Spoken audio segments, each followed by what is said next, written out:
नमस्कार दोस्तों, स्वागत है आपका मेरे YouTube चैनल भारत दर्शनम में। दोस्तों, आज के इस वीडियो में मैं आपको बताऊंगा चौराहे के टोटके। वास्तु के अनुसार चौराहे के आसपास वास्तु दोष निर्मित होता है, जिसके कारण वहां नकारात्मक ऊर्जा का वास होता है। इन दोषों को दूर करने के अनेक उपाय भी इसके क्षेत्र की विशेषज्ञ के पास होते हैं, जो कि शास्त्र आधारित होते हैं। तंत्र शास्त्र के अनुसार चौराहे के चारों ओर के क्षेत्र को तमोगुण का स्थान माना गया है। 3 गुणों सतोगुण, रजोगुण और तमोगुणों में से तमोगुण के प्रधान होने पर आलस्य, सुस्ती, भ्रम जैसी समस्याएं हो सकती हैं। चौराहे के निकट शांति में हमेशा व्यवधान बना रहता है, क्योंकि यहाँ लोगों तथा वाहनों की गति लगातार बनी रहती है, जिससे आपको मानसिक अशांति का सामना करना पड़ता है। सदैव उत्तेजना बनी रहती है। मानसिक, शारीरिक और आर्थिक परेशानियों का सामना करना पड़ सकता है। इसलिए इन चौराहे के आसपास के अनेक व्यावसायिक प्रतिष्ठान अनेक प्रकार के टोटकों का इस्तेमाल अपनी धार्मिक संस्कृति और परंपरा के अनुसार करते हैं, जैसे नींबू मिर्च, लाल कपड़े में नारियल बांधना, कछुआ रखना आदि।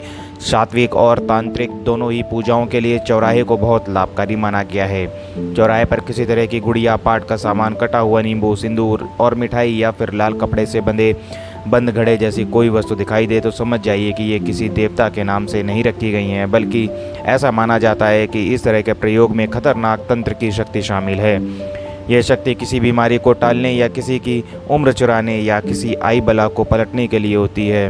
दुनिया में अधिकतर लोग किसी न किसी परेशानी से ग्रस्त हैं और वे अपनी परेशानी से मुक्ति पाने के लिए अपनी ही परेशानी किसी दूसरे पर डालना चाहते हैं या उसका कहीं और उतारा करना चाहते हैं। ऐसे में वे किसी ज्योतिष या तांत्रिक से उपाय पूछकर ऐसा करते हैं। कुछ लोग किसी की बुरी नज़र से बचने के लिए ऐसा करते हैं और इसके और भी अनेक कारण हो सकते हैं। चौगान माता का प्रसंग भी इस तरह के पूजा पाठ के संबंध में आता है।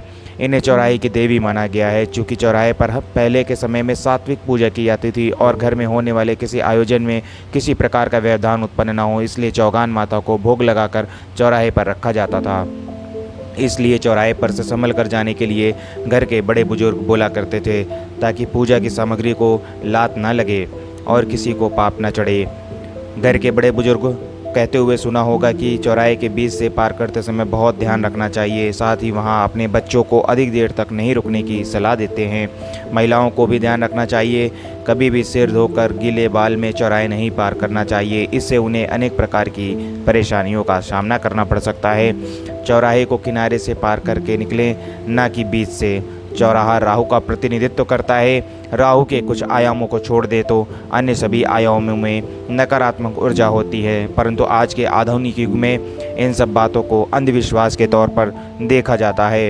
यदि आप इसे केवल रूढ़ियाँ मानकर चलते हैं तो आपको किसी प्रकार के उपाय की ज़रूरत नहीं है, क्योंकि यह टोटके आपकी मानसिक स्थिति पर किसी प्रकार का प्रहार नहीं कर पाते, परंतु आपका सामना भूलवश इन टोटकों से हो जाता है, या आप इन्हें छू लेते हैं या लांघ लेते हैं, या उसके बाद यदि आपके मन में कोई शंका उत्पन्न होती है तो घबराएं नहीं। हनुमान जी के मंदिर जाकर या किसी भी अन्य देवी देवता के मंदिर में जाकर जो निकट में स्थित हो, आप इस भूल के लिए क्षमा मांग सकते हैं। चाहे तो इस संबंधित समस्या के विशेषज्ञ के पास जाकर आप उनसे कुछ सलाह भी ले सकते हैं। तो दोस्तों, इसी के साथ मैं अपने इस वीडियो का यहाँ समापन करता हूँ। अगर आपको मेरी दी गई जानकारी अच्छी लगी हो तो मेरे चैनल को लाइक, शेयर और सब्सक्राइब करना ना भूलें। बने रहें इसी प्रकार की वीडियो के लिए। धन्यवाद।